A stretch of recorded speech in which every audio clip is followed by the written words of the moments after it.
It doesn't matter how stupid a scam might sound to you. I got your nose.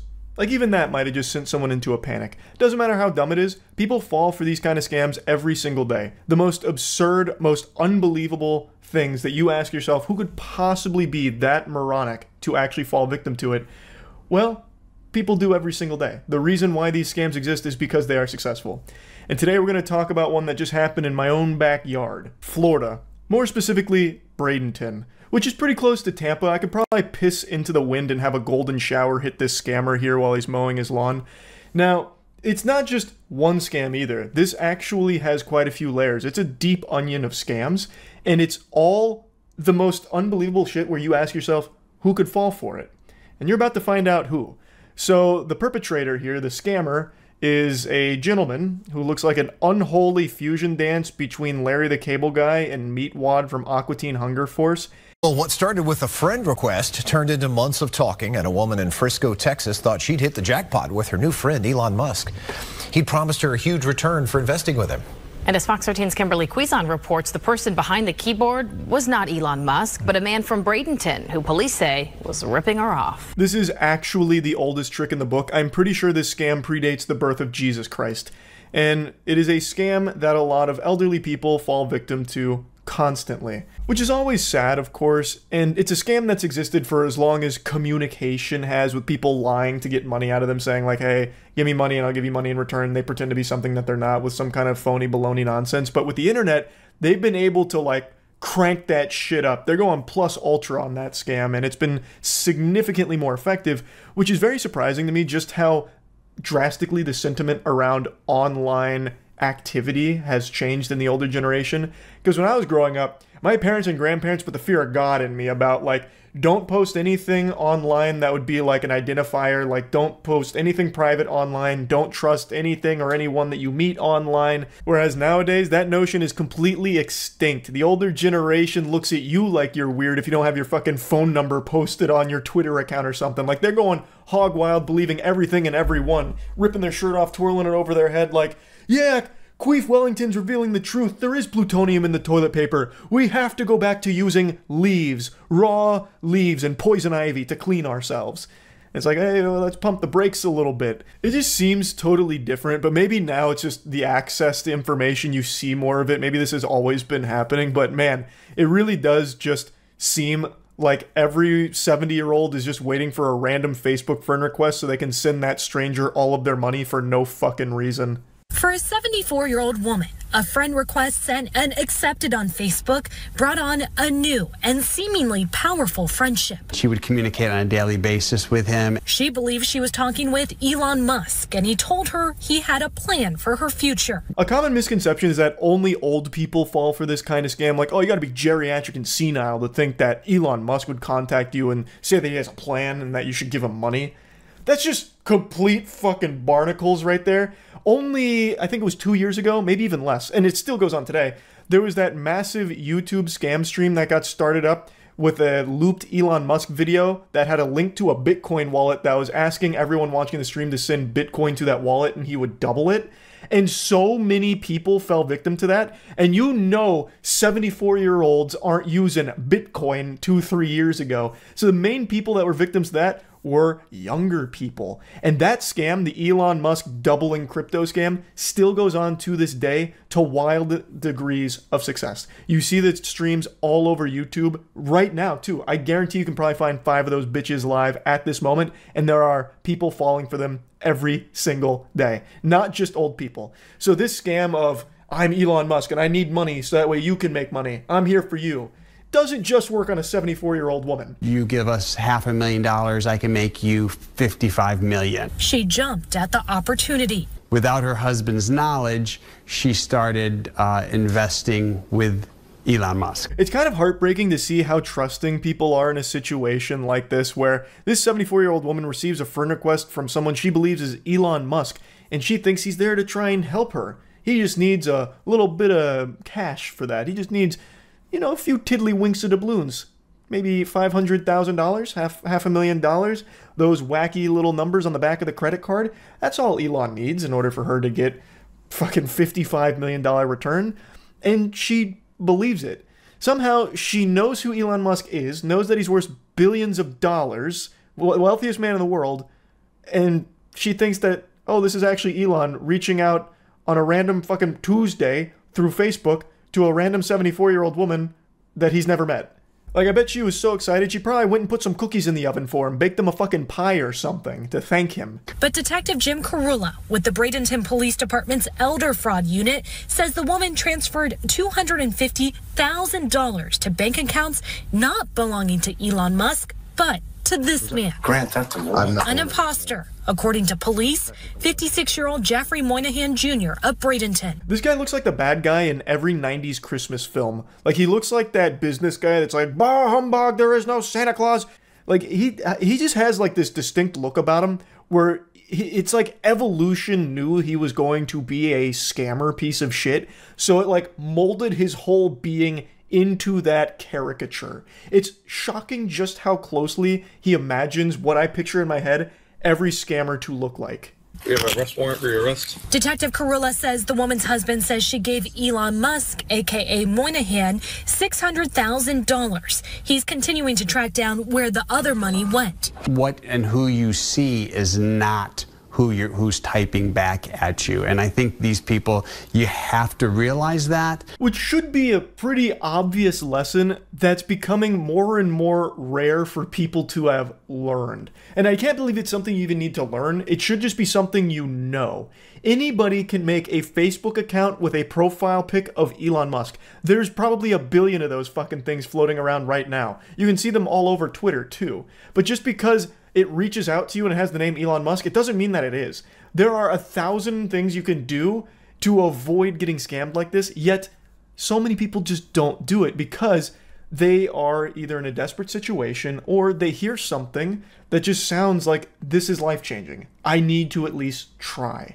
So then they fall victim to a scam like this. And in this case, it was, she was so trusting, and what Elon Musk was saying was so good that she went behind her husband's back and sent 600,000 clams to a random Facebook account. But here's where things take a turn. It appears Moynihan may have been the target of a romance scam as well. Mr. Moynihan stating that his girlfriend is the mastermind behind it and that he had no involvement. He is stating he's never actually even met his girlfriend. Bang! I bet you didn't expect that. So the scammer who was pulling off the impersonation Elon Musk doubling money RuneScape scam is actually, potentially, the victim of a romance scam himself. He is the victim of the same scam he is doing to the 74-year-old woman without recognizing that. I think is the angle he's trying to play with that. I'm a little confused with the way that it's stated here because I think what's also possible is that Jeffrey is claiming that his girlfriend is the one that did this to the 74-year-old woman and he was totally hands-off. It must have been her, yet it was his bank account that got all of the money. So that doesn't really make sense unless he was the victim of a romance scam here, gave her his bank account info, and then she used it on the 74-year-old woman and he didn't know anything about it, and now he's bringing it up here. Or the way that I initially interpreted it is that he has this mysterious girlfriend, this supermodel, superstar, 3-breast mega milkers that he hasn't met before, but she wanted him to talk to the 74-year-old woman as if he was Elon Musk to get money from her. So like that's the way I initially interpreted it, that he is right now talking to this imaginary girlfriend that is telling him to do this. So he's saying, like, I'm kind of blameless. It was my girlfriend who was making me do it. That's the way that it initially came across to me. Mind-boggling. Romance scams are becoming increasingly common as well, where somebody pretends to be, this hot, big-tittied goth chick that wants your meat, but she can't quite get out to you because she's in, like, a bad financial spot. So you got to be sending her money so that way she can eventually come be with you, be your wife, because she loves you. Like, it's love. And what, are you going to deny love? I don't think so.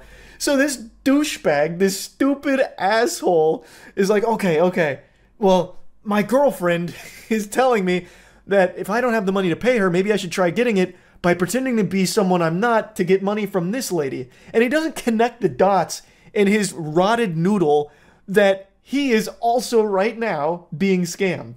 It's a beautiful disaster. Now, I do think the most likely explanation is that this guy is desperately making this up, just pulling it out of his ass. Like, oh, no, that couldn't have been me. It must have been my girlfriend. Yeah, my girlfriend, super hot. You wouldn't know her. She goes to a different college. But yeah, she must have, logged on to my account and used all my bank account information in order to receive money from the 74-year-old woman that she was scamming, pretending to be Elon Musk on all of my accounts. That's likely what it was.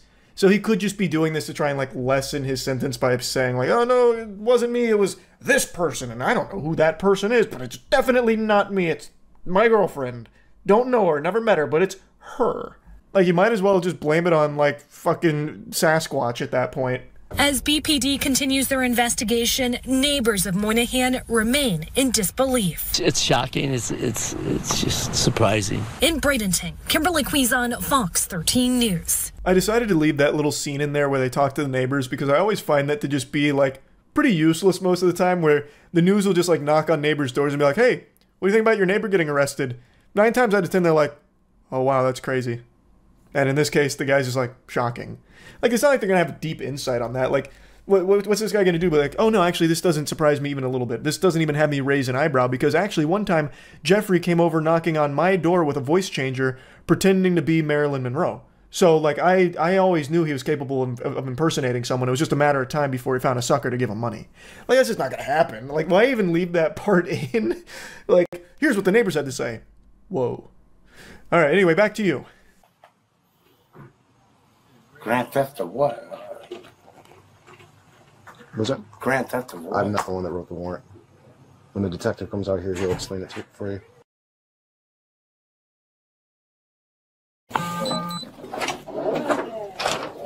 Just wanted to show you a wee bit more of the body cam footage here, where he plays dumb. I mean, he is dumb, but like where he pretends he doesn't know why they'd be there. And he doesn't have a shirt on, which had me giggling a little bit, because this man got interrupted like 15 beers deep by this and didn't even get the chance to put a shirt on in time, so he's just walking around with cold hard nipples in the police station. And anyway, hopefully the victim gets her money back from this. Hopefully they're able to track all that down and give her money back. That's really about it. So yeah. We hear about the Florida woman who got her entire driveway stolen. How does that work? Single mother's future in jeopardy after thief steals driveway. How? No way. Now playing above, it's this right here. This is where they put the news segment in the tiniest box on the screen. And now our Nick Papantonis is looking into the situation. Well, I'm going to speculate on how they might have done this crime. So they obviously needed some kind of heavy industrial machinery, right? And seeing the recent rise in forklift-related crimes, my guess is somehow they used a forklift, got the tongs under the driveway, and peeled up each individual piece of pavement. And then just stacked it and drove it away. That's my guess. I think a forklift was the culprit. Well, not like a sentient forklift, but like that was the tool used by the culprit. Ready for Christmas. Of all the things that you worried about getting stolen, did you think the driveway was one of them? No, not What at kind all. of fucking question is that? Hey, out of all the possible things that could have been stolen from your house, did you ever think it'd be your driveway? Like, fucking obviously not. That's not a thought any sane person would ever have.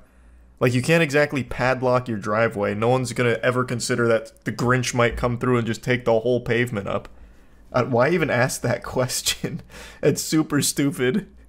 One told Brochu a Tampa area man identified as Tampa. Andre asked Let's them go. to price out a replacement. Again. 1 week later, this let's image go. from Brochu's doorbell camera captured a bulldozer tearing out the concrete and hauling it away. Jesus Christ. I've never seen this before. 0 for 1 on guesses. It was a bulldozer, not a forklift. And believes Brochu is the victim of a scam. But neither woman knows what Such a scam weird, is. yeah, it's a weird scam. People come forward saying that they've seen things like this happen, whether it be driveways, roofs, painting, even outside the exterior. So it's happens more often than we actually see it. Deputies have launched. I just don't believe that. Why would this happen often? What do they get out of it? I mean, I guess the cat's probably happy about it. They like dirt.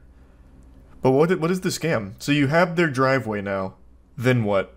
How do you get money out of it? Do you hold it for ransom? Because even they're saying they don't exactly know what the goal is with it. Can't have shit in Florida, they stole the damn driveway. True.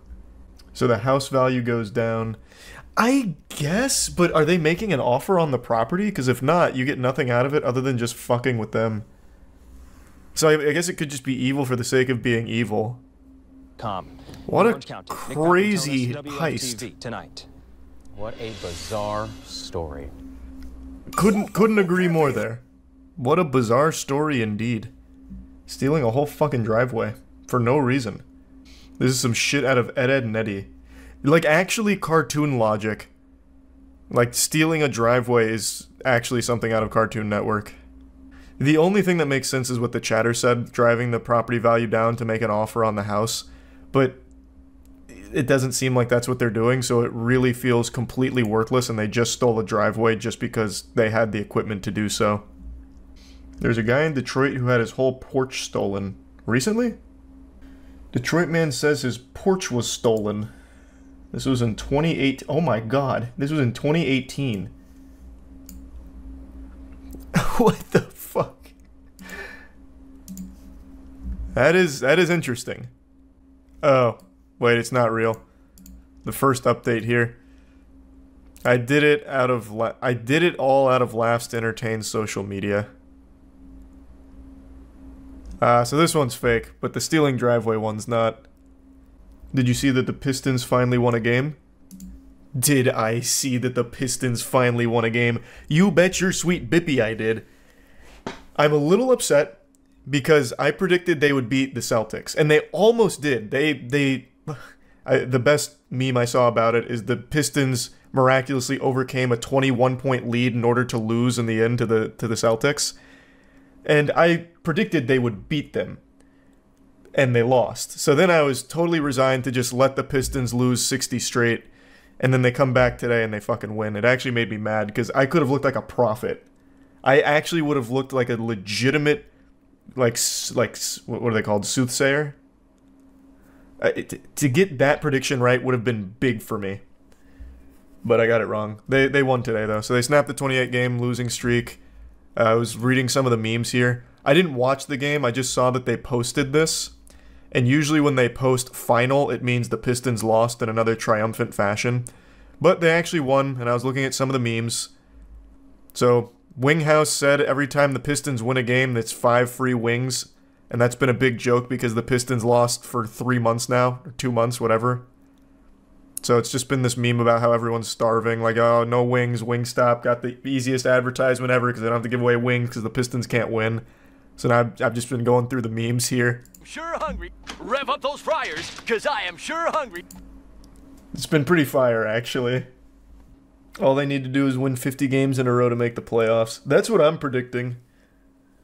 I think now's the time. They got 28 games worth of losses, and as the old adage goes, you learn more from failure than you do success. So they've got tons of invaluable knowledge now. I think they win 50 straight. What does your new tattoo mean? Absolutely nothing. I just really like the design. This time around, I told myself this next tattoo I was getting was going to have meaning. So I once again got a meaningless tattoo. But, dagnabbit, I think it looks nice. It's not done yet. I still have to go back, but that's basically the bones of it. It's a balloons map. Yeah, kinda. Once it's finished, it'll be less balloons-esque, but I really like it. I really like how it's coming out. You did this, they could have gotten rid of the 76ers all-time loss record, now they tied it, fuck you. Hey man, I got it wrong. I said they were winning last game. So it's not my fault. Surprisingly, this isn't new. Look up entire driveway stolen in Central Florida. Happened in 2012. This isn't the first driveway being stolen? Yeah, well, you're right. This also happened in Florida too. Man, Florida thieves love driveways. A woman in Reddick, Florida didn't even have to open her front door to realize she had been robbed. That's because thieves stole her driveway. Well, the brick pavers that made up the driveway. Is there footage of it? No. The victim arrived home around 6 p.m. on Tuesday and felt a large bump as she attempted to turn into where her driveway had once been. She got out and realized it was gone. Apparently neighbors didn't think anything of it because construction workers had recently built a barn elsewhere on her property, so no one stopped the thieves as they took the bricks. Thoughts on Mickey Mouse becoming public domain? Oh, yeah. That happens on January 1st. Mickey Mouse is hitting the public domain. Well, Steamboat Willie Mickey Mouse. Which is fine. We're going to use him in the MWL, mark my words. We'll have him fight against other public domain property like Winnie the Pooh. Right around the same time as Epstein's List. I wonder what Steamboat Willie was up to. Oh, interesting correlation. So I can promote my own movies with a whistling mouse. I guess. You can use Winnie the Pooh right now if you want. There's a lot of public domain property that you probably don't realize is public domain. Though I think most people know Winnie the Pooh is because of the god-awful horror movie. Did you hear about that devil comet that's going to explode in the next few days before it reaches Earth? We've got to stop naming like comets and asteroids like this. God of Chaos, now the devil comet. Devil comet bigger than Mount Everest racing towards Earth and is set to explode soon. These headlines, brother, please. Well, this isn't Mass Effect. This isn't like the Reapers are coming, please. The Devil Comet, officially known as 12P, what a name, Near Automata shit, is currently making its way towards Earth and is anticipated to undergo a significant eruption soon. This comet, which is nearly 3 times the size of Mount Everest, is classified as a cryovolcano, which means it erupts due to the buildup and ignition of gas and ice, much like a frozen soda can. That is so badass. The comet is notably large with a diameter of 18.6 miles. That is wild. It's a very short period comet, completing an orbit around the sun approximately every 71 years. A pattern to the well-known Halley's Comet. Comets like this with an orbital period of less than 200 years are categorized as short period. Comet 12P Pons-Brooks is not a recent discovery. Its existence has been acknowledged since 1812, when it was first observed by comet hunter Jean-Louis Pons, who noted it at a 4th magnitude brightness. However, initial observations were not detailed enough to accurately forecast its future appearances. Yeah, I'm just pretty fucking mad and wanted to vent.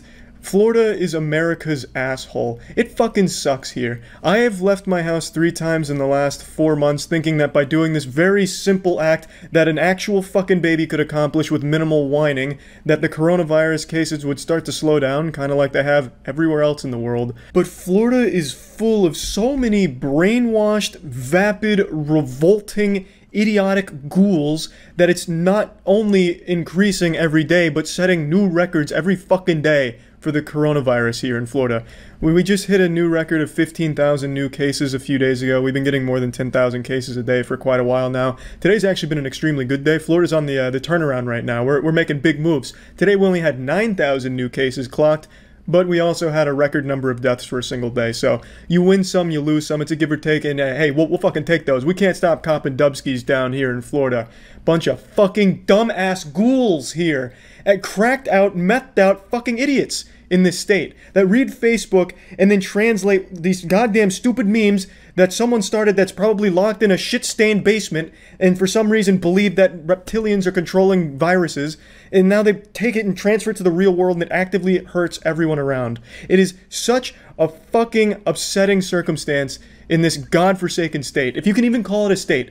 I don't think Florida's a state. This is a goddamn laboratory. And what we manufacture here is coronavirus. I know a lot of people are saying, oh, when's coronavirus going to end? Can't wait for coronavirus to be over. Fuck you. I promise you, for as long as Florida exists, coronavirus will not only exist, but will absolutely thrive. We are a coronavirus farm. More than that, we're a coronavirus fucking personal trainer. We're teaching coronavirus how to become better and more effective by just being really fucking stupid.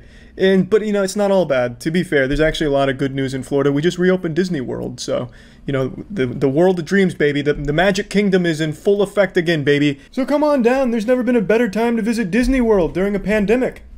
My dog probably understands more about coronavirus than these fucking stupid people that are out on the streets protesting it and shit. Speaking of anti-mask protesting, let's go ahead and take a look at one that happened yesterday. Let's see what kind of high IQ intellectuals we're dealing with at these protests.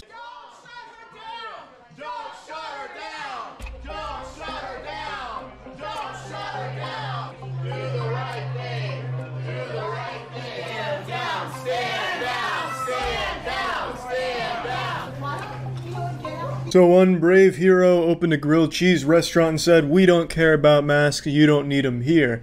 So the police came in because masks are kind of a big deal and said, "Hey, you need masks." And that's when all hell broke loose. Jesus Christ, blood, tits, and cum was flying everywhere in the restaurant. Children are being snapped in half, taken over the knee, and just busted right in two as the people were shouting, stand down, fighting against tyranny." Something you'd read about in the Bible. Good versus evil, mask versus no mask, the clash of the titans. The abominable anti-mask troglodytes in one unified voice said, "We wanted grilled cheese, and we didn't want to put something over our face, god damn it. It is our right as Americans to not wear a mask in a grilled cheese restaurant."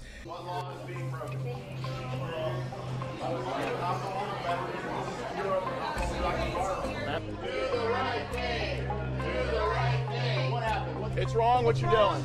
It's wrong, America. This is America. This is America. You're not a communist. This is not communist China. Now, I'd be a fool to think any of these anti-maskers are literate, so I don't expect any of them have ever read a history textbook, but I find it almost humorous how identical this is to McCarthyism. If those of you that don't know, McCarthyism was pretty much a point in American history where a man named McCarthy would accuse people he didn't like of being a communist, and people are doing that exact same thing with people they don't like that are wearing a mask, or just in general things they don't like. "I don't want to do this, that means it's communism." Oh my goodness, what is that over your face? Is that cloth? How can you breathe? You're suffocating yourself, you communist. No, I won't wear a mask, you communist. Guarantee half these people can't spell communism. But I do actually find it interesting how history repeats itself. I know growing up you'd always get told, oh, we have to study history so it doesn't repeat itself, but I always thought that was a load of dog shit because I mean, it didn't make sense to me. Why would history repeat itself? But now I see I was just outright wrong, and it does actually seem to repeat itself, which is pretty fucking wild. You want to call me selfish for not wearing a mask? I want to say to you, all the people calling me selfish, you're the one who's trying to force me a medical procedure so you can feel more safe. Chris, I don't only want to call you selfish, I'd also like to call you a homunculus. I think if pathetic was a person, it'd look a lot like you, Chris. Out here striking like an Uncle Sam pose here, calling putting a mask on your face a medical procedure. Yeah, you're not only selfish, Chris, you're also very dumb. Second that. Listen to this. Stay in your house. You have a right to stay in your house. You have every right to wear a mask if you want. Don't shove it on me. Shut that window. You have every right. Shut that window. You have every right to stay in that house. You have a right to stay in your house. Stay in your house, Karen. Shut the window, honey. The lack of self-awareness is actually remarkable, calling her a Karen when he's out here dressed like one of those overly handsy middle school gym teachers that eventually gets busted for being inappropriate with the students, and making this huge hoopla about taking 1 second out of your morning routine to put on a mask before going to stuff your fucking face with 3,000 calories at a greasy grilled cheese restaurant. Yeah, she's the Karen, Chris. We're up against. This is a person in her own home. She's allowed to stay in her home. Nobody is coming into her home telling her, "Be quiet, honey. You're in your home." Hi, Chris and Tara. You're not actually up against people. You're up against a virus. You see, this fucking misinformation is turning people on each other. Mask versus no mask people, as opposed to the actual issue at hand being the virus. These people like to believe that they're not perpetual failures, but in reality they are, and they're also sheep. They hate sheep, but they themselves are actual, real sheep. They blindly follow mysterious posts on Facebook that somehow always find a way to draw a divide between people.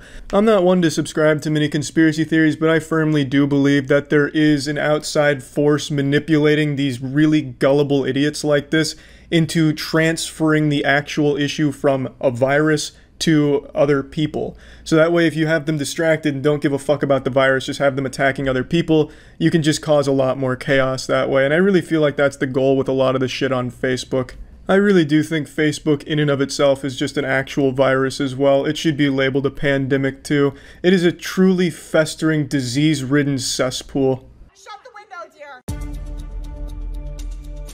There's a few more clips from this anti-mask rally, but it's just more of the same diarrhea drivel from someone else's mouth. I think what's even the saddest part about this is more and more people across the world keep laughing at Florida and the people in Florida, and that only cements their belief that they're right even more. It's such a weird circumstance where the more they get mocked, insulted, laughed at, berated, belittled, it makes them more powerful and cements their beliefs even further, which makes absolutely no sense to me.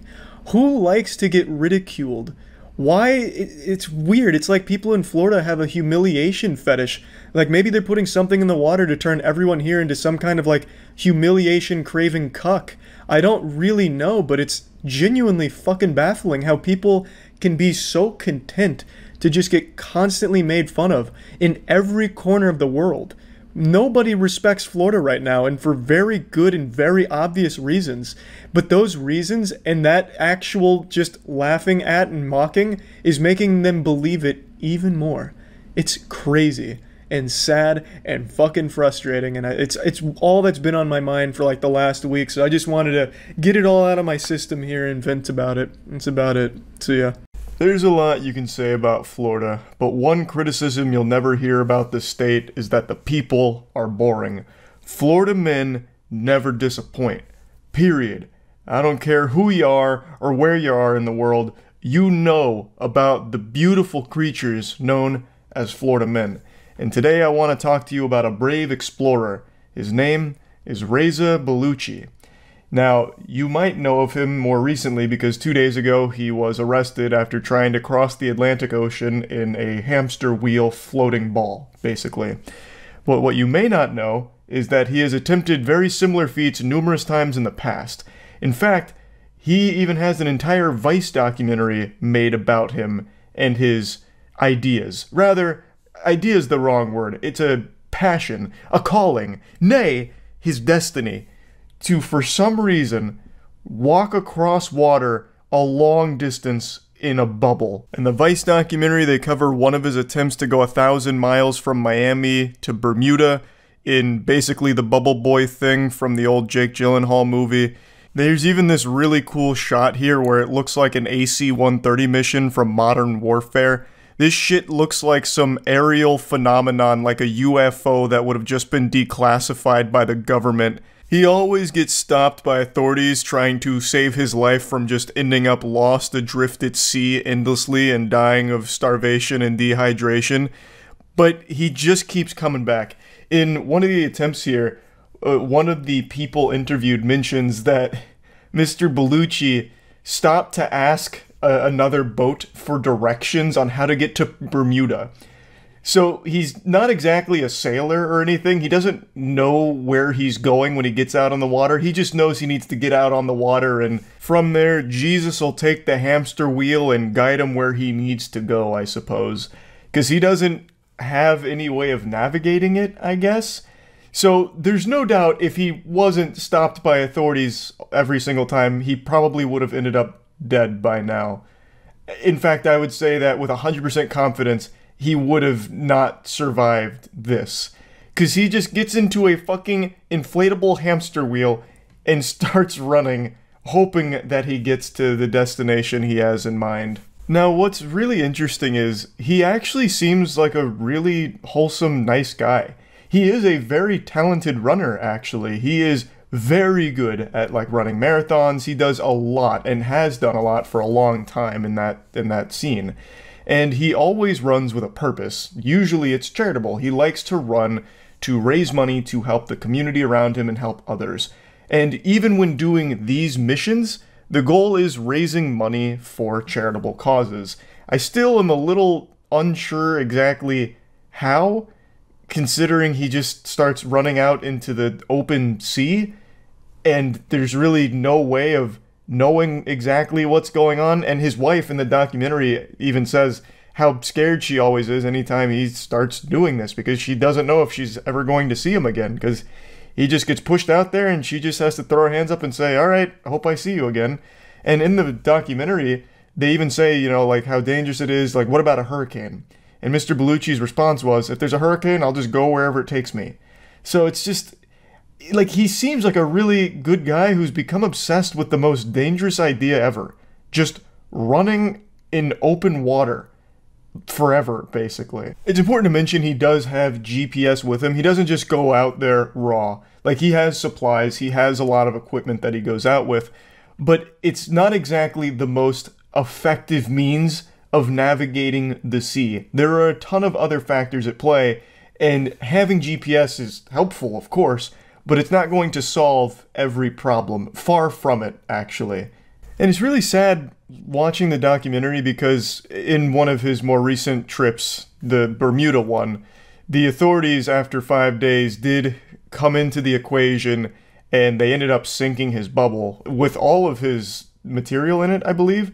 So he had like a laptop to watch movies apparently and just a ton of stuff and a ton of money he put into the bubble. They said it was like $120,000 of his own money. But they really didn't do it out of like being evil assholes or malicious or anything. It did save his life, and it's something he himself recognized. He said, I don't need you to save my life. He doesn't want that. He wants to do this mission, no matter the cost, I guess. I don't know, the whole thing is just really kind of sad, and he keeps doing it. So I don't want to get like too focused on like his previous missions. The reason we're talking about him today is because he just went on another mission that once again ended with an arrest. You see about the Florida man who got arrested for trying to run from Florida to London in a giant hamster wheel today? Yeah, and that's what it just goes to show you what's wrong with this country. You can't even just go on your own little adventures anymore without Big Brother stepping in and telling you no. Like, whatever happened to freedom? Can't take my giant inflatable hamster wheel and cross the Atlantic? Freedom ain't free anymore. These poor patriots. These Florida intellectuals, they couldn't complete their task. Literally 1984, yeah. Ridiculous. They saved his ass from a burial at sea. They saved him from a grand adventure, is what they did. Florida man was arrested after trying to run to London across the Atlantic Ocean in a homemade vessel resembling a hamster wheel. Officials said the 44-year-old marathon runner refused to leave the vessel for 3 days. Whoa, wait, what? How much food did he pack? 3 days he spent in there? That's like Jack Sparrow on the island in the first Pirates of the Caribbean movie. Mr. Bellucci has tried 3 similar voyages before, all of which ended in Coast Guard intervention. This man is determined. Just let him go! He's got it figured out. He'll be fine. Plus, let's think about it this way. Let's say he does go out there and, you know, maybe things get a little hectic. Maybe a hurricane starts to form. Luckily, he's got the hamster wheel and all the fins on it. He can start running in the opposite direction of the hurricane and dissipate it. He could do us a huge favor. This guy could be a legitimate hero to us. We got hurricanes forming every goddamn day now. Born in the wrong time. True. The makeshift contraption he was using is shaped like a wheel with paddles. They're designed to propel it forward. Based on the condition of the vessel, which was afloat as a result of wiring and buoys, officers determined Bellucci was conducting a manifestly unsafe voyage. Officials said he refused to step off the vessel and threatened to kill himself. Jesus Christ. He also claimed that he had a bomb on board. What the fuck? Was he going to London to blow it up? Like, why would he have a bomb on board? Jesus Christ. On September 1st, he eventually surrendered and abandoned his vessel after being brought to the Coast Guard base in Miami. He is now facing federal charges of obstruction of a boarding and violation of a captain of the port order. That is a very cool sounding charge. It is unclear whether he obtained a lawyer to represent him in this criminal case. This was not Mr. Bellucci's first arrest for taking to the ocean in his vessel, which he calls the Bubble. In 2021, he was arrested after being rescued while trying to ride from Florida to New York after drifting 30 miles south of his departure point. In 2014, he had to be rescued from a similar contraption near St. Augustine. And then 2 years later, he again had to be rescued off the coast of Jupiter near Palm Beach. He's just a fan of the sea. He's no different than Luffy, but instead of a pirate ship, he's got a giant fucking hamster ball. The sea calls to him. It beckons. According to previous interviews, Mr. Bellucci said he was attempting voyages to raise money for a variety of causes, including for the homeless and the Coast Guard. How? Where's the money? Where's the money coming from? Does he have like a tip jar on board? I don't know how he'd be raising money. He's raising money for his previous rescue bills. The Atlanteans speak through this man. He's compelled to wheel across the 7 seas. That's what I'm thinking. You can't stop him. He'll do it again. This is his 3rd time. He'll be back next year. You see that Florida man that got arrested for telling a playground of kids where babies come from? Oh, that's like that is a classic.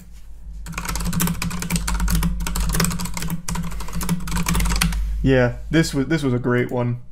This is classic Florida man shit. Florida man arrested after telling kids where babies come from. And the mugshot here looks so good. So basically what happened is he climbed on top of some playground shit and he just started shouting. And eventually said where babies come from. Not all heroes wear capes. Yeah, I mean, he's educating, honestly. And to be honest, this is better than some Florida schools when it comes to education. He probably could have done it in some more scientific terms instead of yelling about pussy and all that, but whatever. It's been far too long since we went over a good old-fashioned Florida man story, and this afternoon Law and Crime blessed us with an interesting fairy tale I hadn't heard before. It's 4 p.m. in Lake County, Florida, where police catch up with one man who allegedly bared it all in a road rage incident. You ever have such a serious case of road rage you can't help but hang hog and start shaking your wiener violently at the other car that made you upset? My guess is probably not, but I would argue maybe you just haven't been pushed to the edge quite yet. Because sometimes when you get real mad, the penis comes out. At least according to this situation, I suppose. That's a really interesting concept to me.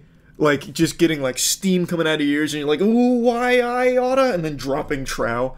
I don't know, it's just very interesting to me. But anyway, you're about to meet a man who looks like Mike Ehrmantraut on Fent.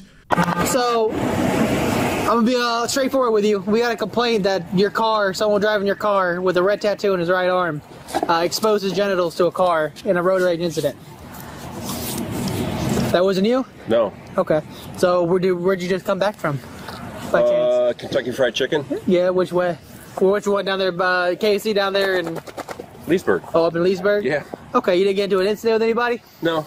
No? Okay. Well, they described you to a T. I find it very suspicious that he would refer to KFC as Kentucky Fried Chicken. Almost nobody does that. Everyone just calls it KFC. I think, now keep in mind, I'm no professional super sleuth here or anything, but I think he was panicking a little bit and didn't know where to say he was coming from to try and throw him off the trail. Oh, I was over at Dickville. No, not there. Kentucky Fried Chicken is where I was. Okay. What does that mean? So I'm trying to figure out what actually happened. So I got one Nothing side. happened. I got one side of the story, and someone describing you perfectly to a T, along with your car and license plate. When I'm out and about, my dad's in there. My dad's been with me all day. Yeah. Yeah. He was in the car with you, all on your way to KFC. No. No. No. So nothing happened. No road rage incident. Nothing like that. No. You don't remember anything like that. No. Okay. Case closed then. Surely just an interesting coincidence that they happen to get the license plate as well as describing the man who owns the car to a T, as well as what he was wearing at the time and describing his tattoo, and it also matched the photographs they took. Alright, simple enough. We got the wrong guy. Something I want to briefly mention that has absolutely nothing to do with this story itself, just a little fucking side quest I want to yap about. The dog not being on a leash bothers me a lot. I have always said that even if you have the most well-behaved, best-trained dog, it is just a smart, safe idea to keep your dog on a leash when it's out in public. You never know what's going to happen. It's just better for you, your dog, and everyone else around you if it is just on a leash in public. I'm not going to yap about that too long, but I have never once had my dogs out without being on a leash, even though they are fucking angels. Alright. Tell them I got the wrong guy. Oh yeah, you think so?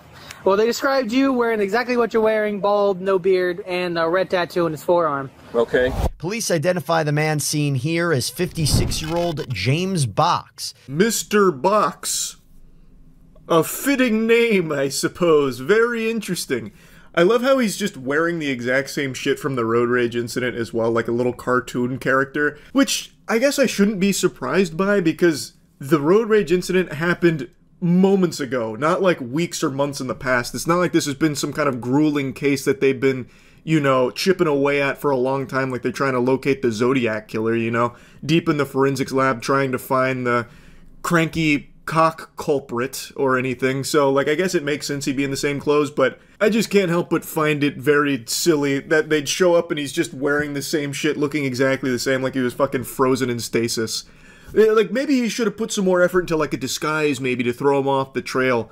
You know, he comes out in a trench coat and those glasses with the big nose and fake mustache or something. Like, it's not me, officer. I don't look anything like those photos. So that's you. So okay, I'm giving you another opportunity to explain yourself if you would like to. There's nothing to explain. Why? Okay. So he pulls there, and I said, we've got to get his tag and call 911. So we pulled in, we tried to just get the tag, and that's when he got out of the car and started charging toward us first, physically. That's when I started taking those pictures, and when he got around this, the median there into the landscape, and that's where he stopped, pulled his pants all the way down, right there at our midnight. Now, of course, I wasn't there at the scene. I did not bear witness to this event, but I have a hunch. It's not backed up by any scientific data nor the witness testimonies, but I have to imagine when he pulled his pants down, he didn't just stand there static T-posing with his meat in the wind. I think he was probably trying to helicopter it. That's just a theory, a game theory. Now, I cut around the lore a little bit here, but according to the witnesses, he was deranged. They mentioned that he stuck his head out of the window and started like making faces and sticking his tongue out. Apparently he had thrown some stuff at the vehicle as well, and then it eventually led to him getting into his birthday suit. And then also he had apparently went back to his vehicle, and the family thought he was like trying to retrieve a weapon, according to the father there. So like it seemed like he was trying to scare them to the best of his ability, which is why they got his license plate, got his pictures, and reported it with the intent to like press charges against him. Also, their kid is in the car. Officers decide it's time to confront James again. The camera, but unfortunately I did. The officers feel they have sufficient evidence to link Mr. Box to that crime. I would agree. It's not like this family just pulled this random fucking license plate out of their butt and somehow it landed at a guy that perfectly matched the description they described as well as matched in the photographs that they apparently took at the scene. I think that's pretty bulletproof, pretty watertight. So now the officers are going to get Mr. Box from his home. Now, I know the body cam footage is a little blurry right now, but he does clean it off. But at the moment, I recognize that the body cam looks like in Schedule 1 when you smoke your own meth. It's all blurry and shit, like you're going through a fog. Hey, Mr. Box, can we have a conversation out here one more time? You can tell me right there. No, come on out. Come on out for us. Yeah. It's time to come out. It's time to come out. Oh, you're gonna get rough now, right? No. Show me how tough you are. No, we're gonna put you tough. Turn around. Put your hands together like you're praying. I don't pray. Okay. Mr. Box with an exquisite move here, a scholar's mate on the board. He puts them in a checkmating position when he says he doesn't pray. An interesting gambit from Mr. Box here, but it doesn't stop him from getting handcuffed. With intent to prosecute. Is it the people in the car? Yeah. Well, if you want to, hey, hold on a second. I'm shutting the door. If you want to ask my dad the question, you can move your leg, or I'm gonna put you in forfeit. For what? Exposing his sexual organs to a woman and her child. Yes. I don't know anything about that. Well, no, I got a question for you. it happened out on the road. Did you go to KFC with your son? Did I go to where? KFC with your son? No. No? You might remember at the beginning of the story, Mr. Box said that his dad was with him all day, but then when he was asked if his dad was in the car when he went to KFC, he said no. which then makes it completely useless. His dad was not with him all day in that regard, clearly. And then when he's being put in the back of the police cruiser, he says to ask his dad the question, which, again, is worthless, because he already said his dad wasn't in the car. But they do still ask the father, were you in the car when your son went to KFC? And he just says, no. But he does say that they were together earlier, and he didn't see his son bring out the old, 3-inch glory or anything. So, like, I don't know why Mr. Box really thinks that his father's in a position to be able to, like, try and, like, bring the heat off of him somehow, when he has already said that his dad wasn't there for when this would have happened. But anyway, they do talk to the father and inform him of what's going on. I feel really bad for the dad in this case, because he seems like he is just really upset about it, which makes a lot of sense why he would be. Anyway, though, you hate to be a car on the road when Mr. Box is behind the wheel, because he might just snap and you might see a little something more than you bargained for out there in the old, great outdoors. Anyway, yeah, they brought him in on the charges of indecent exposure. That's really about it. See ya. As time goes on, I find myself believing more and more in the conspiracy theory that Florida was created as an experiment by the devil to house the dumbest people humanity had to offer. Maybe as a joke, maybe just as a science experiment, I couldn't really tell you. But coronavirus has really shown me just how fucking dumb this state is. We're getting upwards of 10,000 new cases a day, still climbing, and we're still hitting those fucking beaches, baby.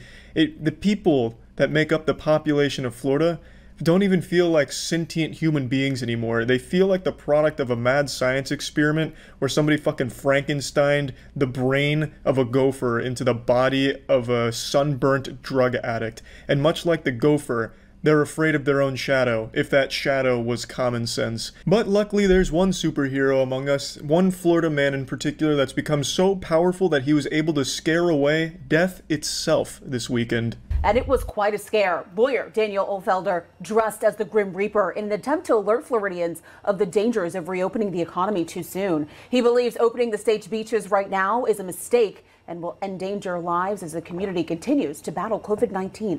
You know your state is fucked when you're actually rooting for the Grim Reaper here. So this guy cosplaying as the Grim Reaper had enough sense to recognize that immediately reopening the beaches as a way of celebrating coronavirus or whatever the fuck we opened them for is just a stupid idea and dangerous. So he dresses as the Grim Reaper as just a way to peaceful protest, and he's self-aware, he knows it's goofy, he's just having fun with his protest and letting people know the danger of it. And he's been doing this for a little while, but unfortunately he did this on the 4th of July and came toe-to-toe with the Thanos of Florida men. Biden and Hunter went over to China. Well, let me get this straight. Okay, Hunter Biden. They brought it back. After we went to. This is what this is weaponized. So Alex Jones here is hitting the Grim Reaper with some fucking facts right now, talking about weaponized coronavirus created by the reptilians and Joe Biden and his son going into interdimensional time-traveling pedophile vampires from the 11th realm, shit like that. Pretty standard Florida logic for the most part, and they get to engage in a little back and forth so that way the Grim Reaper can get educated.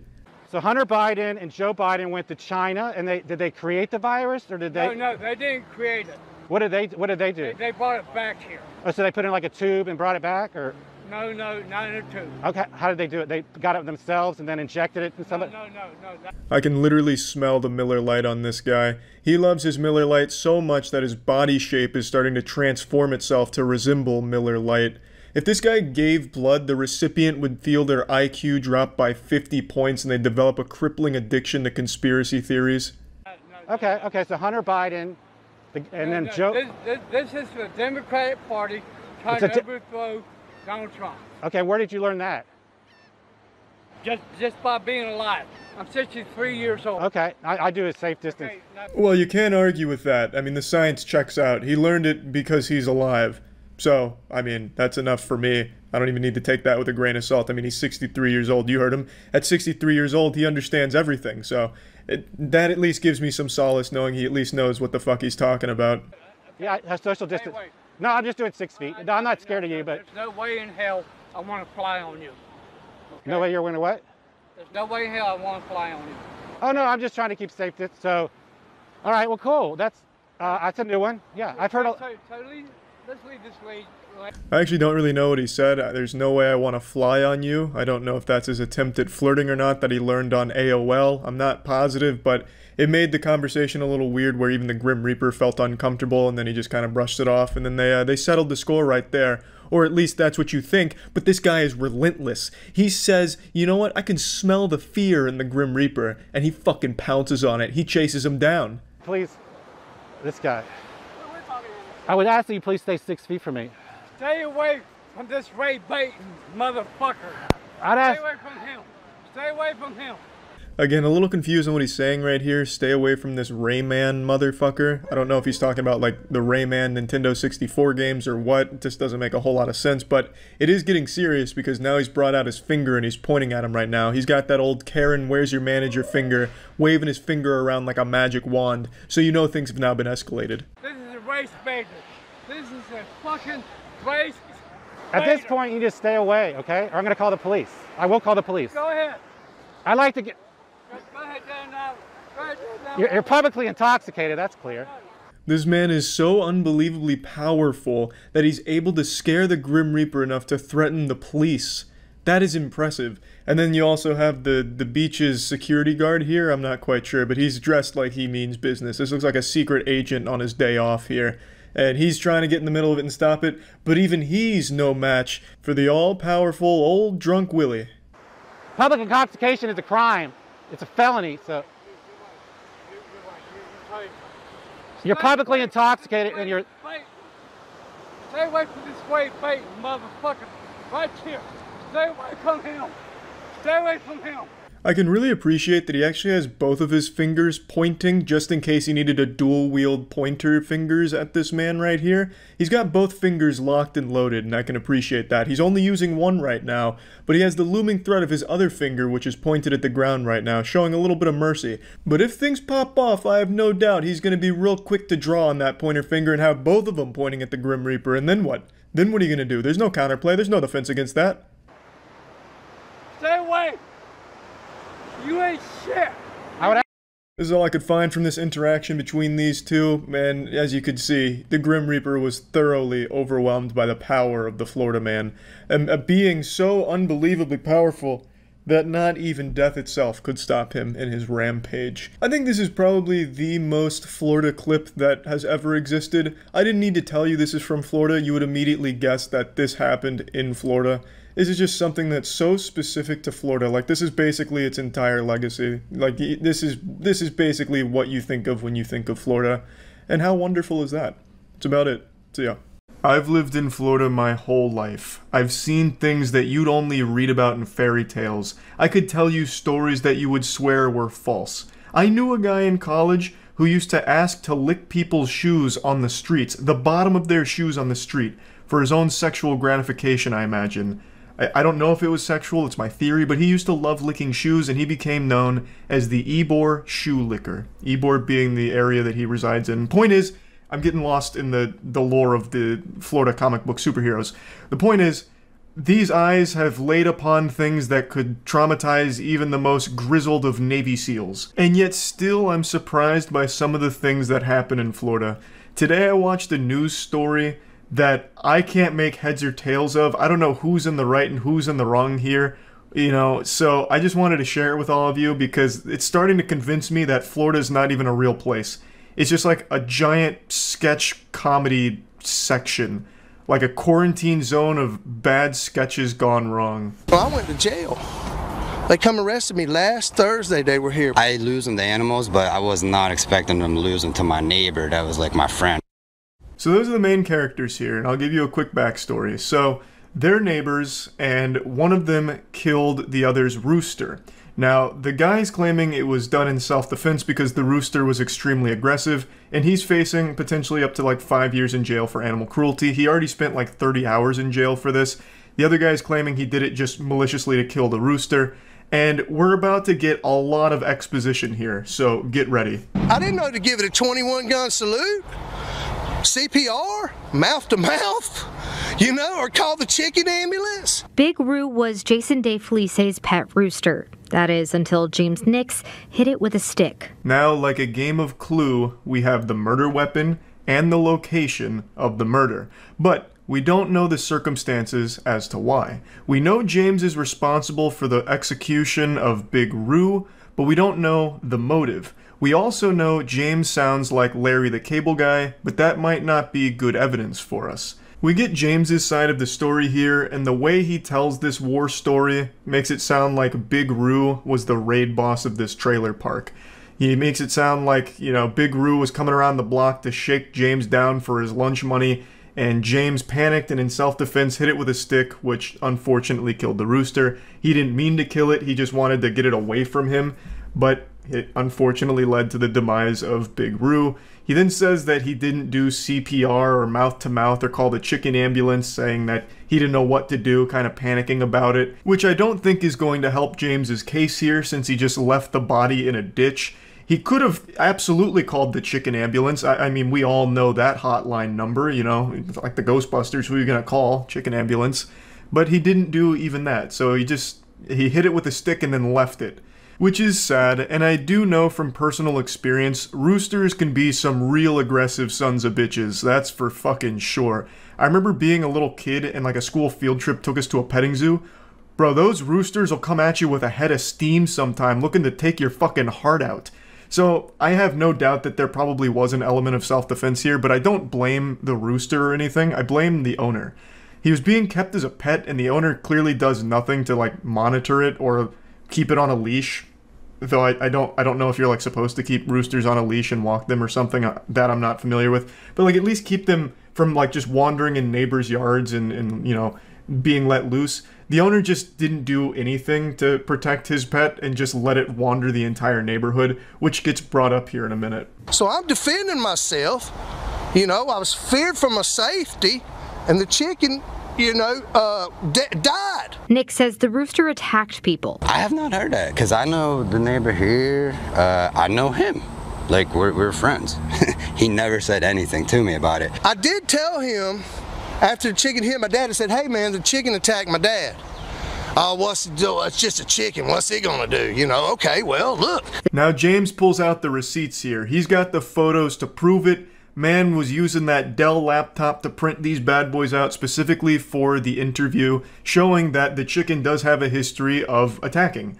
So he's saying that his father was a victim of the Big Roo, and you can see some of the scars here. So Big Roo was terrorizing this area, though Jason disagrees, saying that no one ever said that, including James. And truthfully, I just don't know who to believe here, because it's very possible James could have just printed off any photos of a leg injury and claimed it was Big Roo that did it to try and establish a history of violence, to try and justify the self-defense with the stick. And I'd like to see the stick that struck down Big Roo, because that's got to be the biggest stick in all of Florida. Like a goddamn mahogany tree trunk, or like a caveman's club. To take out Big Roo in a single strike, that thing must have been the weight of Thor's hammer. The neighbors even disagree on how others saw Big Roo. The kids that used to live over there, they were throwing rocks and sticks at this chicken to keep it away. I know the kids down here, they played with the rooster a little bit, like would throw rocks at it and chase it.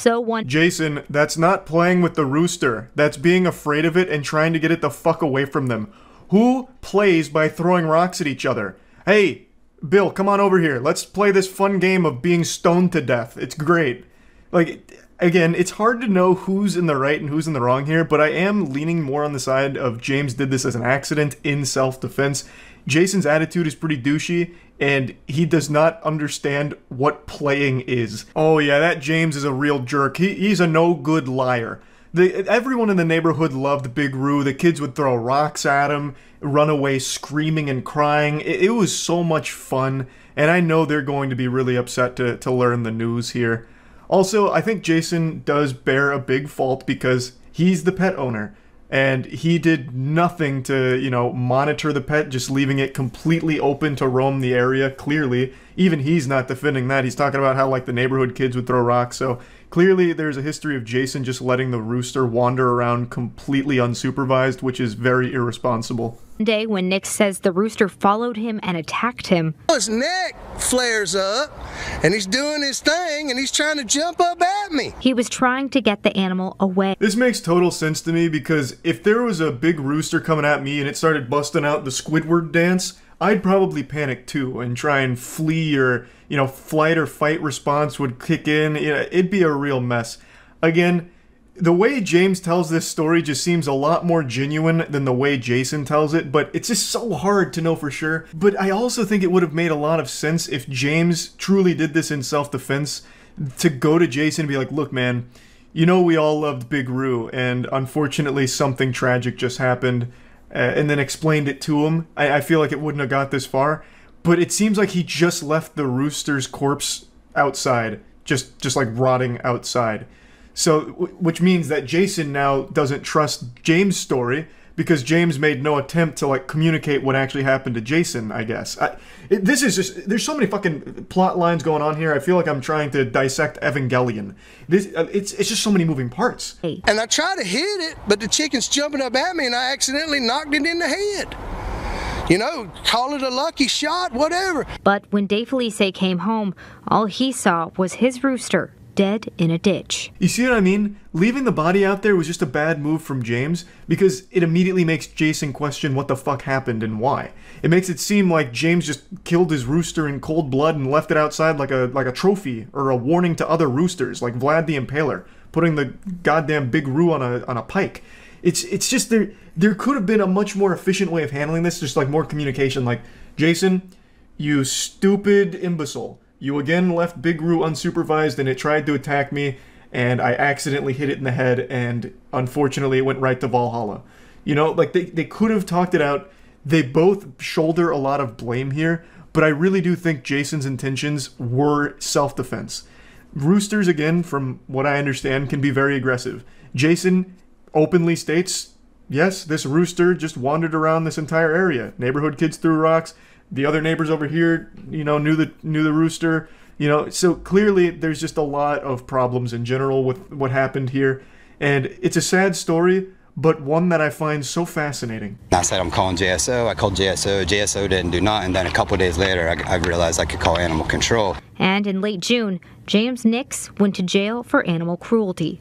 Next thing you know, he calls the chicken police on me. That's the last organization you want to visit from. The chicken police are no-nonsense, ruthless, strictly business, merciless, and they will fuck you up. God have mercy on the soul of someone who gets a visit from the chicken police. While the neighbors continue the fight, Nick says he never should have been arrested. Chickens are dying every day, people, at churches, Popeyes, and Kentucky Fried Chicken. Really? He's not wrong, but it's not a great comparison either, because it's not like those chickens are being hit with a stick in the back of the restaurant. They were factory farmed. This was a guy's pet. Again, I think both people are at fault here, but I just don't know who's more in the wrong. I don't know if it's necessarily animal cruelty if it was done in self-defense. Like a rooster, they could hurt you, right? It's not like they're completely unable to do damage to human beings. People get attacked by chickens and it causes damage. Usually not life-threatening or anything, but you still don't want to just be attacked by a random animal just on your way home. Again, Jason shouldn't just let his roosters wander around and, rampage this whole neighborhood, and James should have done more to tell Jason what happened. That it was an accident, that Big Roo attacked him. So, again, just a wild story, and Florida is just so full of wackiness, I couldn't help but just bring this one up. That's about it. See ya. To many people, Florida is an incomprehensible wasteland, almost like something out of a fantasy novel, like Narnia, if Narnia was infested with drugs and human trafficking. But for me, I call Florida home. I've lived in this utopia for all 28 years of my life, and I've got to tell you, I swear with my hand on a stack of Bibles, there's nowhere else I'd rather live, being completely truthful. Born and raised from the womb to the tomb in Florida. Well, I guess not womb to tomb, because I'm pretty sure Florida's going to be underwater within the next 20 years, but hey, we're on a tight schedule, I guess. We're on the clock now, and that only makes the time we have with Florida even more special. What's that expression? The star that burns brightest burns out fastest? That is very applicable to Florida. It is a shining star of a state. That little hemorrhoid on the USA? That's right. That's Florida, baby. So anyway, I was feeling awfully patriotic today, and I wanted to celebrate some Florida enthusiasm by talking about a few stories that I've just been thinking about a lot over the last couple days since I learned about them because they're so wacky. Florida has a reputation for producing the most outrageous headlines ever, which is why Florida Man has been like a coined phrase for quite a few years now. Florida Man is just always referring to the crazy stories that could only really happen in Florida. And there's just some that I've really been thinking about that have happened recently. The first story is almost wholesome in its stupidity. So a man stole an electric scooter from Target and then assembled it outside the Target he had stole it at. So he was out there assembling this electric scooter for quite a long time, which gave the police ample opportunity to show up and arrest him. What's going on, man? What's up? Do me a favor, stand up. Huh? Stand up. I'm gonna detain you for a second. Come here. Put it down. Yes, sir. Jimmy Neutron's already been hard at work assembling this device. You can see the electric scooter box right next to him, so he's taking it out, he's following the instructions and putting it together. And usually these aren't exactly quick projects, so the authorities would have had plenty of time to not only receive the call from Target, but to then go ahead and stop for lunch if they wanted to, and then still show up in time to arrest this guy. He was out there for quite a while building the scooter, so the police showed up and probably were beyond surprised to see that he was still there. This was probably like a jump scare for them as well, that this guy who had stolen a scooter like 30 minutes ago was just outside putting it together.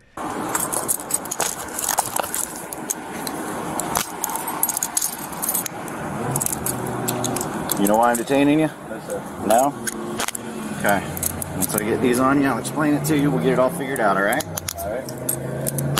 A confounding mystery, no doubt. Why would this good Samaritan just casually putting together the electric scooter he just stole possibly be getting arrested or detained here? Something that science can't quite explain, I suppose.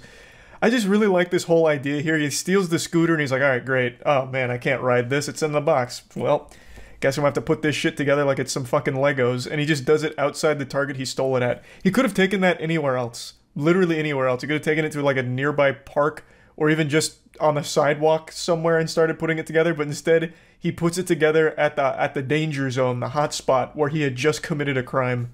Did you buy the scooter?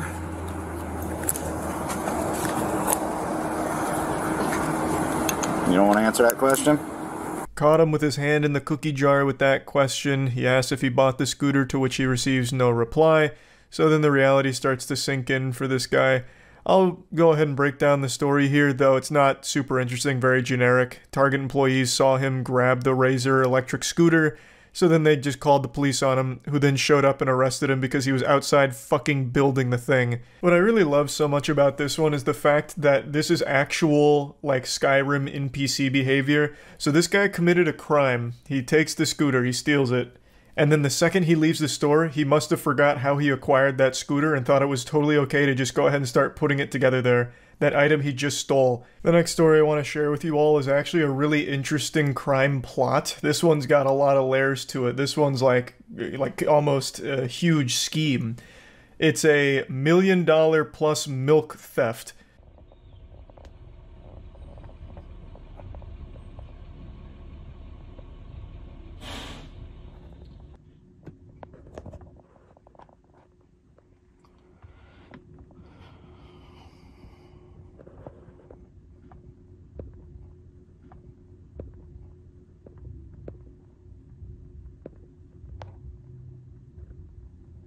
This is actually like a whole crime group, like the fucking Milk Mafia. They got together and hatched the perfect crime. Like Ocean's 11. They decided they were going to steal a fucking ton of milk. A lot of dairy products. It actually goes pretty deep. So the 6 suspects were employees of Island Dairy, a milk distributor that worked with MacArthur Dairy, a milk and dairy products company. And they were arrested as a result of an investigation dubbed Operation Got Milk. This is already a lot to take in. So you've got a lot of players at play on the chessboard here, a lot of pieces in position. When I first saw the headline, I expected it to be like 1 or 2 Florida men that thought they could steal a lot of milk and sell it. So they stole $1 million worth of milk, and I was like, holy shit, they just made $1 million.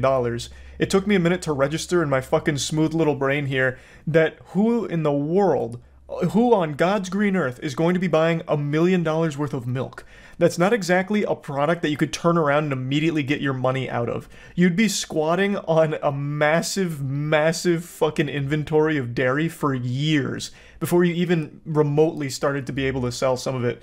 I don't think there's like a booming black market for milk, so it's not like you're just going to immediately be able to turn it around and sell it on the fucking Grand Exchange like it's RuneScape or something. And I've got to be honest, I'll admit my ignorance here. I don't know if Big Dairy buys from random people, right? So if you have $1 million worth of milk that you have stolen from these trucks, how are you going to try and sell it to a different distributor or a different company? I just don't think they'd be buying your, you know, trunk of milk, right? You pull up behind an alley and you're like, all right, I've got the fucking product here, and they give you money for the milk. I don't think a huge market to be able to immediately turn these products into money in their hands. News stations reported that suspects were delivery drivers and dispatchers for Island Dairy. Since 2021, the suspects systematically pilfered more than $925,000 worth of milk from MacArthur Dairy, along with around $350,000 worth of crates. So obviously we're dealing with a lot of milk here. This is more than a Morton Joe was able to harvest in Mad Max Fury Road. The men would allegedly manipulate the ordering system, causing extra dairy products to be loaded onto the distribution delivery trucks. Police said that the delivery drivers would deviate from their pre-assigned routes, meet with another individual, and transfer the extra dairy products to their delivery truck. So they even revealed a method here. They're just giving away the formula that they used. One suspect allegedly sold each stolen milk carton for $10. Let's pump the brakes for a moment. Who the fuck is buying that? Not only is the price not great, but it's also extremely sketchy just to be buying a carton of milk from a stranger. Who would do that? That shit could be poison. It could be just fucking liquid cyanide in there. Like, what? Why would you do that instead of just going to Walmart and getting a carton of milk for like much less than that usually? It just doesn't compute. Who would treat this guy like he's their drug dealer, like their plug? Like, you know, passing out free milk cartons like, hey, come here. I've got some milk cartons in the trunk of my car. First one's free. But if you ever need your fix, you can meet me by the CVS dumpster. I got plenty more milk cartons where that came from. Like, I just can't even imagine that world. That's so wild. This was an organized crime, basically, where they are working in unison to steal products from a company, and obviously the person receiving those products was selling stolen goods. Officials told WTVJ that Island Dairy conducted an internal investigation that uncovered the irregularities and identified the potential suspects. Police were then contacted and began surveillance on the suspects. Hours later, investigators said they captured the transfer of stolen dairy products on video. So they got him. They got him. This is actually a pretty sizable theft here. $1 million plus worth of milk is fucking crazy. So yeah, I definitely wanted to share that one because, wow, what a plan to steal and sell milk, of all things. Anyway, these were just two stories I had read recently and watched, I suppose, since there's videos of both, that have really just stuck with me. I keep thinking about them because they're so goofy. So I just wanted to share that. That's really about it. So yeah.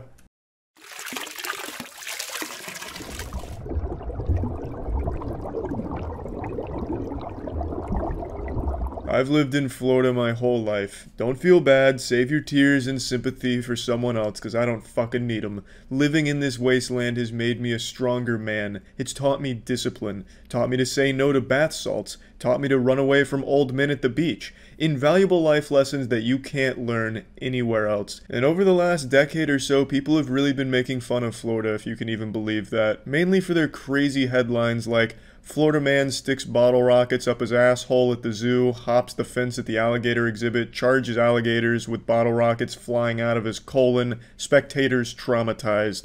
And, you know, this whole Florida man epidemic. And I thought, well, I've lived here for so long, I think I'm the only one qualified enough to rank these Florida men stories. So today is going to be a nice little Florida man tier list, so let's just go ahead and get right into this here. The first story here is just a classic Florida fairy tale. Man strips naked at a Chick-fil-A and chases strangers around, screaming for them to look at his penis.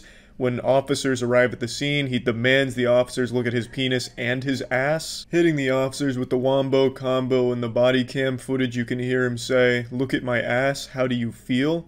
Reminds me of something a therapist would say when they hold up the ink blots and then say, hey, are you getting an emotional response? You know, these Rorschachs, are they making you feel something?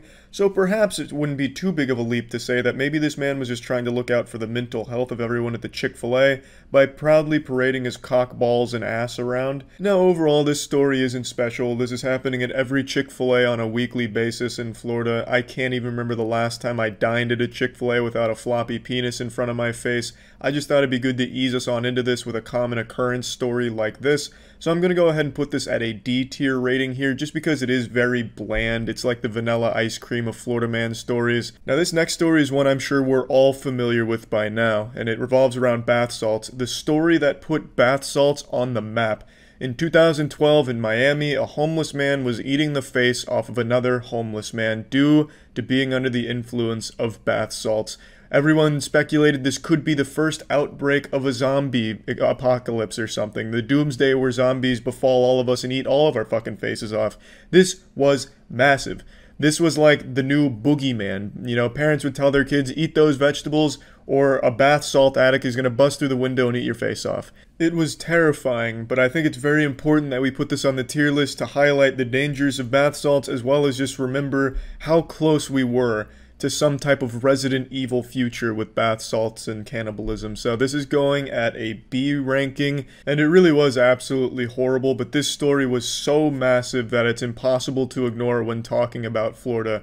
It's something that Florida's become known for with its bath salts and then this cannibalism incident, because it happened a couple times if I remember correctly, but I just wanted to talk about the most famous one here.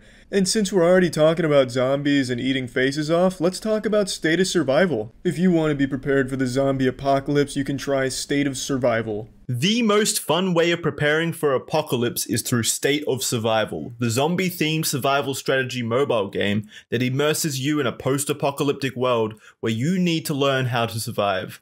This game has everything: an interesting storyline with virus leakage, battle, conspiracy, even more virus leakage, rebellion, and even an evil company called Gigacorp, those responsible for the zombie outbreak currently plaguing us.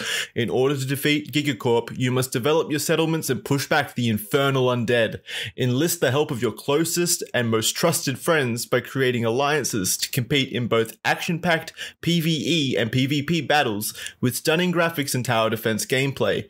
Just between you and me, there are also a lot of crazy hidden secrets to be found behind the scenes. This free-to-play game is full of fun in-game events with exciting resource rewards. By playing State of Survival, you will learn all the necessary skills to survive in the apocalypse.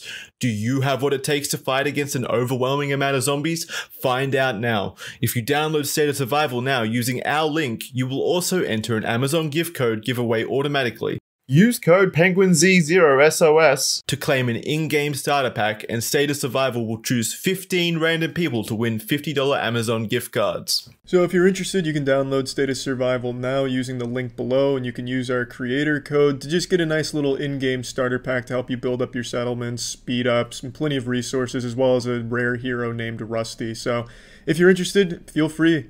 Now, buckle your seatbelts for this one. Really strap in, because this is a wild ride. In 2018, a 71-year-old man's body was found. He was shot in the chest, pronounced dead, and ruled a homicide. But there was no gun to be found, and it was a very mysterious death. With all the surveillance camera footage they had, everything just seemed very fishy. Was the Zodiac killer back? What had happened to this 71-year-old man who had no enemies or anyone that would want him dead? His wallet and everything wasn't taken. It wasn't some kind of robbery. So the question becomes, who killed this man and why? In a case fit for Sherlock Holmes, these detectives had a Herculean task in front of them. Over the next few weeks, they made little progress in cracking this case. There was no signs of a struggle. It clearly wasn't a robbery. They had no really good leading theories on what went on. They could have fucking speculated Slender Man had killed this guy for all they knew. It wasn't until they finally unlocked his phone that they started to notice some very odd things. Firstly, he had purchased a 600-gallon weather balloon and a 40 cubic foot helium tank. This was very out of character for this particular man, according to his family, and then it was at this point that they started to actually walk the trail they found him on and found a very odd discrepancy in the time between the gunshot and the time it actually takes to walk from the entrance where he was picked up on camera to where he was ultimately shot. It was at this point that a man named Detective Brian hatched this crazy fucking tinfoil condom conspiracy theory where he said, it's not a homicide, it was a suicide. Detective Brian speculated that this particular 71-year-old gentleman had purchased a weather balloon, rubber bands, this helium tank, and had tied a gun to a string, shooting himself in the chest with the gun and having the weather balloon carry the gun away, getting rid of the evidence. This man is like the fucking L from Death Note with this kind of theory. But, as it would turn out, after unlocking his phone, going through his search history, the 71-year-old man was Googling how to commit suicide, how much helium is required to carry an item that weighs X amount of pounds away, and all kinds of things that would indicate that he was researching how to shoot himself and then carry the gun away on a weather balloon. The reason for why still remains a mystery to this day. But this case has officially been ruled a suicide, and the most likely place where he learned this method came from an episode in 2003 of CSI Las Vegas where they weather ballooned a gun out of a crime scene. They have no fucking idea why he did this and faked his own murder. Maybe he just wanted to create a little mystery for detectives to solve, just to challenge them or something, to make sure they were fit for their position. No one has any fucking clue there. But I know that everyone says everyone in Florida is really goddamn stupid, just a bunch of fucking idiots living in Florida, but I think this man proves them all wrong. This was nearly the perfect crime, and he would have got away with it too if it wasn't for those meddling wives unlocking his phone, because if they hadn't unlocked his phone and saw a search history, they would still have no idea what happened. I'm definitely putting this at an S-tier Florida man story. This next story is pretty brand new. This happened very recently with a Florida man clinging to the hood of a semi-truck and riding it for 9 miles in what is a high-octane, full-throttle, nuts-to-butts action sequence. So in the video you can see the man on the hood of the semi-truck. He's banging on the window's cracked, the truck driver's panicking, swerving, braking hard, trying everything he can to get this man off his hood, damn near trying to do like a fucking backflip with this semi-truck to get him off, and it's not working. This man has got the death grip on the hood. This shit looks like a scene out of Fast and Furious or Mission Impossible. Like, who's to say this isn't Tom Cruise doing a stunt on the highway? Now, we don't know what led to this whole ordeal here. Maybe a verbal argument where the truck driver said, hey, kissing your sister is bad, and this guy took offense and hopped on the hood. There's really no telling. Plugging this into the tier list, this is an easy A. Now, there are going to be some people that fight me on this ranking, I understand that, but I'm going to defend it. Even though the camera work here is great, the people that filmed this did a fantastic job. Hats off to them, sloppy kisses on the lips for them, because the filming here is wonderful. The only thing it's lacking is an explanation. I don't know the lore, I don't know why this has happened, and actually I kind of would have liked to see a little more action, like some Michael Bay shit. Maybe there's some trees exploding in the background, maybe an attack helicopter gets involved chasing or something, you know? I just feel like there was room for even more crazy shit to happen. But as it is, it's a fantastic Florida man freakout. Now let's go ahead and tackle what everyone kind of knows Florida for, alligators. For some reason, alligators are so central to the image of Florida that it's one of the first things people picture right next to incest. So we're going to go ahead and go through some alligator stories here, kind of speed run them, because there is a fucking ton of these, so we just chose some of the best ones that we could find. So the first one here is pretty recent. A few years ago, a man was arrested for throwing a live 3-foot alligator through the drive-thru window of a Wendy's. We don't know exactly what motivated him to do this. Perhaps it was for a viral TikTok challenge. There's really no telling, but the man was charged with aggravated assault. I don't know if the alligator was charged, but I do hope the alligator finds some better friends. Now, this is definitely a C-tier story. Perhaps there's more to this, like maybe it's some Guardians of the Galaxy shit where maybe this alligator is this guy's sidekick, you know? Maybe they're like a tag team of crime or something. But it's not the greatest Florida man story out there, and it would have been even cooler if he was like akimboing alligators, like dual-wielding them, and then tossed them both in or something. That would have at least brought it up to a B. But this shit is a terrible fucking prank, if that's what it was. This next story comes from Jacksonville, where a Facebook prankster goes into a convenience store with a live alligator and chases a man around, pretending that he's mad about the last bit of beer. He was clearly doing this as a joke and then grabs his little Miller Lite to butt chug in the bathtub later and throw up. This is absolutely an F-tier Florida man story. This shit fucking sucks. Facebook pranksters suck. This whole thing is garbage, chasing people with an alligator in a store.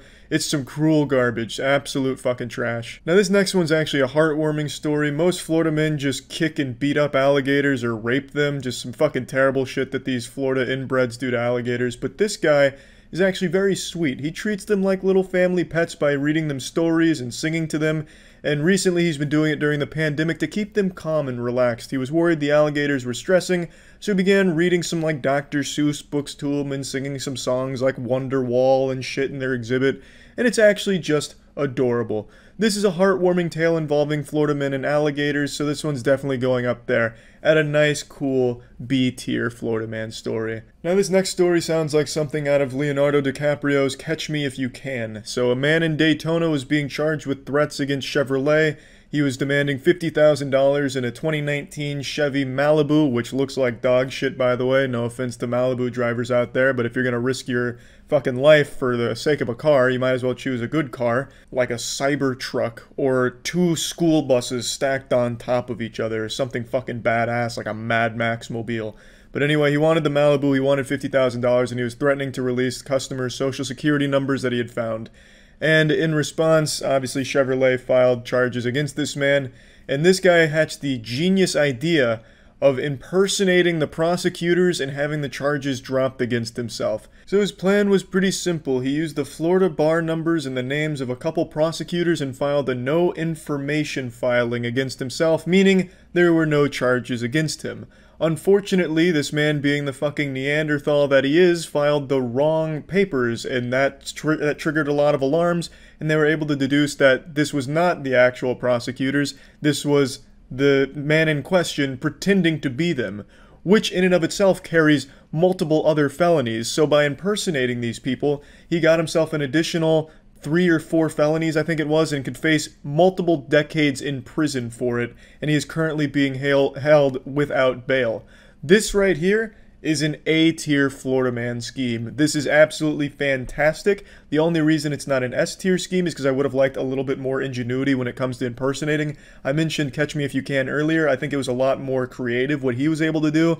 This, he just looked up Florida bar numbers and some names and then pretended to file the documents. He grabbed some other papers as well and just kind of altered them a little bit. So he filed a lot of fraudulent shit, but nothing about it really screamed creative genius, you know what I mean? It could have been a lot more in-depth, but even as it stands, it's great. He got himself an additional couple decades in prison as a result of him trying to be some kind of super clever supervillain, so it's a very good story, definitely worthy of A-tier at least. In Newport Richey, a man was arrested for trying to steal a truck with a teen in the back seat of the truck.